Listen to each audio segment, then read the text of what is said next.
একটা বিষয় খেয়াল করেছেন, আমাদের নানা দাদারা হায়াত পেত 70 থেকে 80 বছর বয়স, আর আমাদের বাপ চাচারা এখন হায়াত পায় 60 থেকে 70 বছর বয়স, আর আমাদের বয়স হয়ে গেছে এখন 35, আর সর্বোচ্চ পেলে 15 থেকে 20 বছর, অর্থাৎ 55 থেকে 60 বছর বয়স আমাদের হায়াত থাকবে, যদি উপরওয়ালা রহম করে, আর না হলে এখানেই সফটওয়্যার ক্লোজ হয়ে যাবে।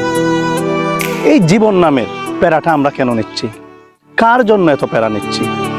যাদের জন্য প্যারা নেব, যাদের জন্য এত প্যারা নিচ্ছি, দুচোখ বন্ধ হয়ে গেলে সন্ধ্যা হওয়ার আগেই বলবে তাড়াতাড়ি দাফন করে আয়, সন্ধ্যা হয়ে যাচ্ছে।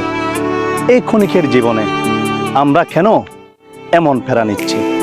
তাই একটু রিল্যাক্সে যেতে চাই।